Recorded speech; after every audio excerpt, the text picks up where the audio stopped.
আসসালামু আলাইকুম দর্শক। বেশ একটু আগেই প্রধান উপদেষ্টার প্রেস সেক্রেটারি শফিকুল আলম একটা প্রেস কনফারেন্স করেছেন। সেখানে বলেছেন ডিসেম্বরের মধ্যে নির্বাচনের প্রস্তুতি নেওয়ার নির্দেশ প্রধান উপদেষ্টার। এটা দুইটা দিক আছে, এটা ভালো। ডিসেম্বরের মধ্যে প্রস্তুতি নেওয়া মানে হচ্ছে যাতে ফেব্রুয়ারির মধ্যে নির্বাচনটা হয়, এটা আশাবাদী একটা ঘোষণা। কিন্তু এই প্রেস কনফারেন্সের এই ঘোষণা, এই কথাটা কি আসলে প্রেস সেক্রেটারি করার কথা নাকি প্রধান নির্বাচন কমিশনার?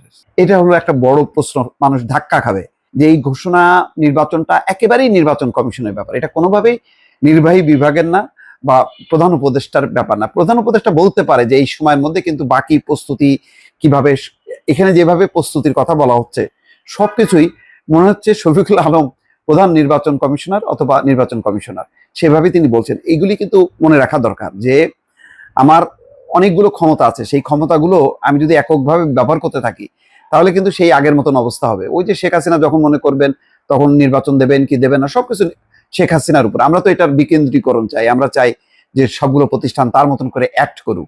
তো সেটা তো সূচনা যদি এই অন্তর্বর্তী সরকারের সময় না হয় তাহলে আমরা কি দৃষ্টান্ত রেখে দেবো? এটা একটা সমালোচনা। তবে মানে মূল থিমটা ভালো, এটা তিনি বলেছেন, সেটা ভালো করেছেন। কারণ গতকালকে দেখছিলাম যখন প্রধান নির্বাচন কমিশনার বলছিলেন যে নির্বাচন কবে হবে সেটা আমি নিজেও জানি না, তখন একটা হতাশার কথা যে তিনি নিজেও জানেন না। তার মানে কি দাঁড়ালো যে প্রধান উপদেষ্টার সঙ্গে তাহলে প্রধান নির্বাচন কমিশনারের কি আলোচনা হলো? তাহলে কি কোনো আলোচনাই হয়নি? হয়তো এরকম একটা মিশ্র পরিস্থিতি, সেটাকে ক্লিয়ার করার জন্য দ্রুত গতিতে গতকালকেই যেহেতু সিইসি বলেছেন এই কথা যে কবে নির্বাচন আমি নিজেও জানি না, সে কারণে হয়তো আরো মানে ক্লিয়ার করলেন। কিন্তু এটা উচিত ছিল প্রধান উপদেষ্টা তার আকাঙ্ক্ষাটা বা ইচ্ছাটা সিসি কে বলা, যে আপনারা এই মর্মে একটা মানে কিছু বলেন, তাহলে ভালো হয়। এখানে নির্বাচন, প্রশাসন সবকিছু যদি কেন্দ্রীভূত থাকে প্রধান উপদেষ্টার কার্যালয়ের মধ্যে, সেটা আর একটা ভিন্ন সমালোচনা হবে।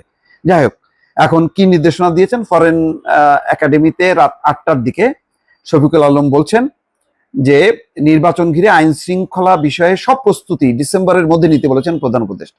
এটাও ভালো। এই সময় নির্বাচন সংক্রান্ত আরো কিছু প্রস্তুতির কথা জানান উপপ্রেস সচিব আবুল কালাম আজাদ মজুমদার। সবই প্রেস উইং হ্যান্ডেল করছে, বোঝা যাচ্ছে।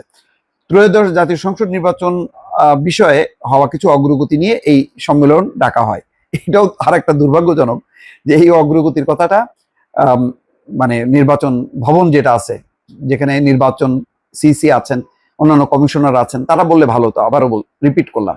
শফিকুল আলম বলছেন নির্বাচন ঘিরে সব প্রস্তুতি ডিসেম্বরের মধ্যে নিতে বলেছেন প্রধান উপদেষ্টা। ডিসেম্বরের মধ্যে সব প্রস্তুতি শেষ করতে বলেছেন তিনি। প্রস্তুতির মধ্যে অনেকগুলো বিষয় আছে, যেমন আইন শৃঙ্খলা রক্ষাকারী বাহিনীতে 17,000 নতুন সদস্য নেওয়া হচ্ছে, তাদের নিয়োগ ও প্রশিক্ষণ যেন এই সময়ের মধ্যে শেষ হয় সেই বিষয়ে প্রধান উপদেষ্টা নির্দেশ দিয়েছেন। নতুন সদস্য নেওয়া হচ্ছে, তাদের এই প্রশিক্ষণটা নির্বাচন কমিশনের আওতায় হবে নাকি কার আওতায় হবে আমি ঠিক পরিষ্কার না। শফিকুল আলম বলছেন যে নির্বাচন সামনে রেখে অনেক পায়তারা হয় যাতে আইন শৃঙ্খলা পরিস্থিতির অবনতি হয়। প্রধান উপদেষ্টা নির্দেশ দিয়েছেন আইন শৃঙ্খলা রক্ষাকারী বাহিনী যাতে নির্বাচন সামনে রেখে আগামী মাসগুলোয় কঠোরভাবে আইন প্রয়োগ করে। যাক, সবই ভালো, কিন্তু অনেকটা ওই নির্বাচন কমিশনের অফিস থেকে ব্রিফিং হলে যেমন হয় তেমনটা মনে হলো। এটা একটা ভিন্ন অফিস থেকে হলো আর কি, এটাই যা। বাকিগুলি সব ঠিক আছে। এখন আসলে মানে খুব এনশিওর করতে হবে ডিসেম্বরের দ্বিতীয় সপ্তাহে না প্রথম সপ্তাহে। এখন যদি কিন্তু অনেকগুলো বিষয় সামনে রেখে যদি কথাগুলো বলা হয় তাহলে কিন্তু মানুষ আশ্বস্ত হবে না, ওই সন্দেহ থাকবে, গুঞ্জন থাকবে এবং একটা ধূম্রজাল তৈরি হতে থাকবে। দর্শক ভালো থাকবেন, আল্লাহ হাফেজ।